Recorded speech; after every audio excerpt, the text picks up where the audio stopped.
Hari Om Tat Sat. Welcome to Jyotirmayananda Society, our journey to self realization.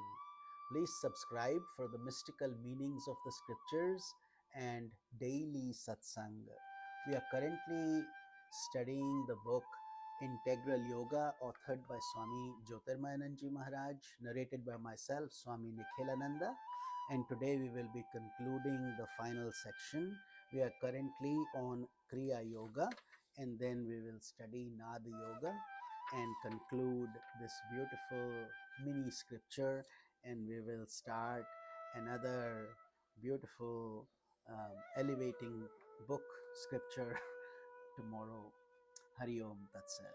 So studying Swadhyaya means developing the art of studying life. Swa Adhyaya. Swa means self, Adhyaya is a chapter. So when we say Swadhyaya, we are always constantly going deeper into the study of the self.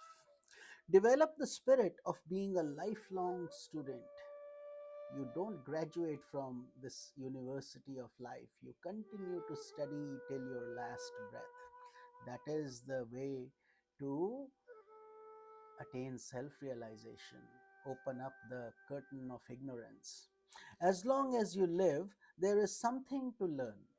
Never let your mind swell up, but perpetually keep it in a humble state. There is something to learn in every direction. Try to learn even from those you do not like. Sometimes you can even learn from the negative qualities of others by observing what those negative qualities have done to them. It will help you to avoid the same qualities in yourself. Gaining knowledge is just like being greedy, like collecting pearls. If you find a pearl in a garbage can, forget about the garbage. Just get the pearl. That is the study of life. Surrender to God.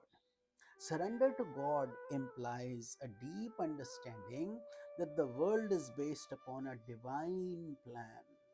Things happen in life that are not always according to the dictates of your ego.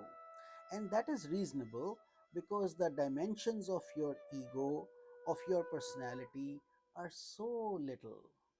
Many things, if they had happened the way you wanted, would have placed you in a miserable condition. Fortunately, however, things do not always happen the way your ego expects them. Live in the world like a person in a train who does not carry his luggage on his head. Although it seems ridiculous, figuratively speaking, many out of ignorance and greed do so. On the other hand, be led by the understanding that you're always backed up by the power which helped you when you came into this world as an infant. Without having any guarantee, any insurance, people ran after you saying, "Glory to this child! You were cared for, nourished, and kept warm." Won't that power help you now? It is not that power which is constantly sustaining you.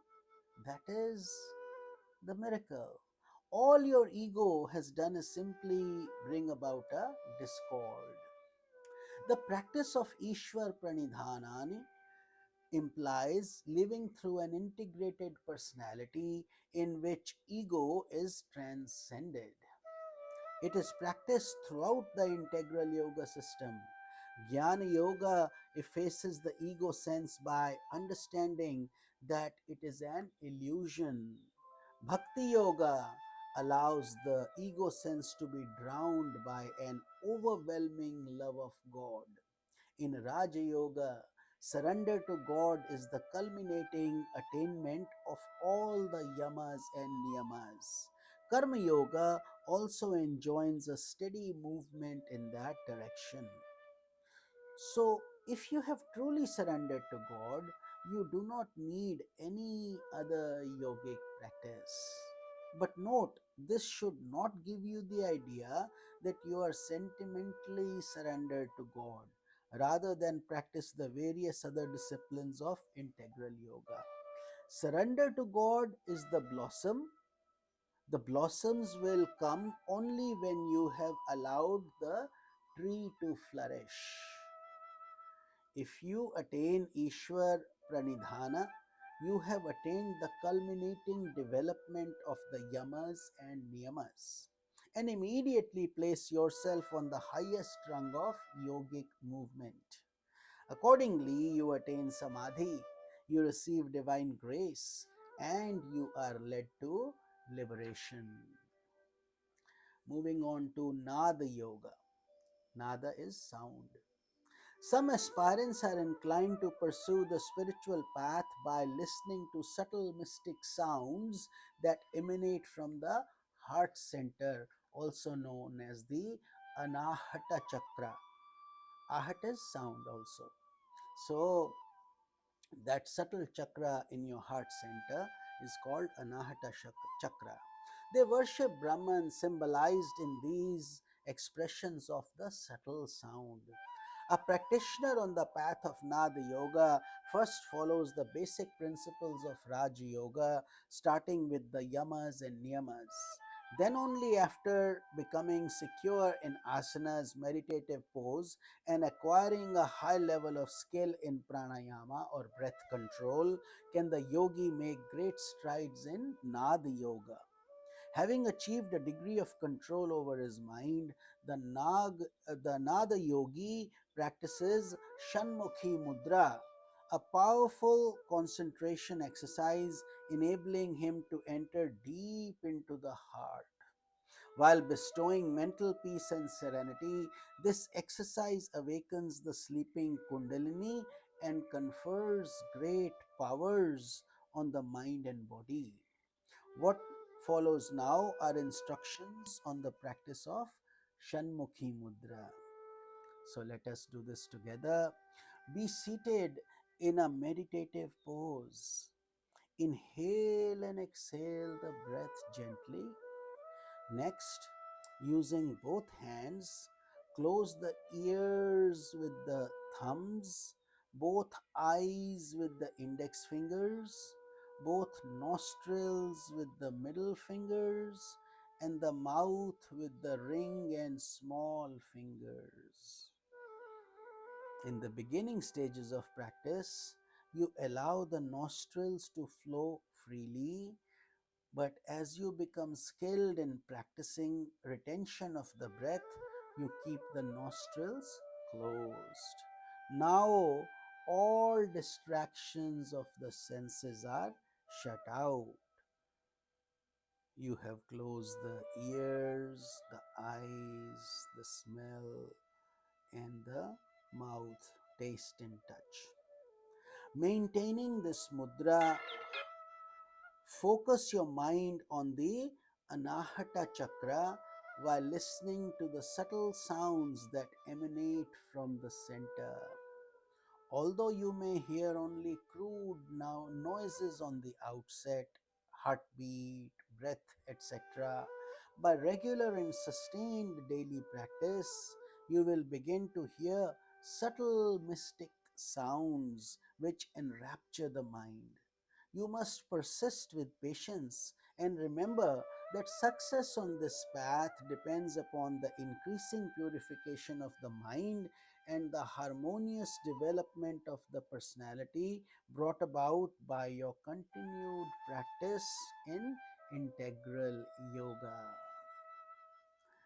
Accordingly, success in Nada Yoga is measured by the 10 basic types of sounds heard, donating the increasing expansion of consciousness and spiritual evolution. So, as we advance, we also advance in our listening ability to these subtle sounds. These 10 sounds are as follows. First, repeated sound of chini, chini, chini, chini, chini. The repeated sound of second, chini bhini, chini bhini, chini bhini, chini bhini. The third sound is the ringing of a bell, as if the temple bell is ringing. The fourth is the sound of a blowing conch shell, which is also an auspicious sound. Fifth is the melody of a lute. Sixth is the tingling of cymbals. Seventh, heavenly music of a flute. Eighth, the sound of a drum. Ninth, the sound of a double drum. And tenth is the crash of thunder. So when a yogi reaches a stage where he can hear the seventh sound, that of the flute, he gains the psychic power of knowing hidden things. When the eighth sound is heard of a drum, he attains the power of paravak, knowledge of transcendental sound. The ninth sound of a double drum gives rise to divine vision, and finally, another yogi brings his practice to its ultimate conclusion, where at the sound of a thunder crash, he becomes one with Brahman and merges in the Absolute. So, with this, we have concluded this short book on integral yoga, keeping in mind that integral yoga is also known as yoga of synthesis, and it has to be practiced together. Karma yoga, yoga of action; Bhakti Yoga, yoga of devotion; Dhyana Yoga, yoga of meditation; and Jnana Yoga, yoga of scriptural reading and wisdom. All this has to be done in small increments daily, consistently, regularly, to realize the benefits. The other yogas that we have just studied after these four, um, Tantra and Kundalini Yoga, Mantra Yoga, Kriya Yoga, Hatha Yoga, Nada Yoga, are all different variations in addition to the four basic yogas that we do. But to lead, if you are working, leading a busy life, a simple practice of just integral yoga is enough. We don't have to worry about psychic powers, siddhis, and go to the Himalayas, sit in a cave. All that is not needed. You can be a yogi in your own home, in your own private temple that you have created in your heart, and go about doing your daily duties. But the key is to lead a yogic life. So I hope you have enjoyed this wisdom from our Guruji Swami Jyotirmayananda Maharaj, and the uh, instrument that I have become to spread his guidance to all. Hari Om Tat Sat. This is Swami Nikhilananda. We will start with another wonderful scripture of Swamiji tomorrow. As you know, my life is devoted to him and his mystic teachings, which are very, very rare in this world. Most people are running after name, fame, money, giving you quick formulas and fast things, which cannot guide you on this holy journey of self realization, liberation. This journey is one of committing your life and becoming one with the Absolute, one with these teachings.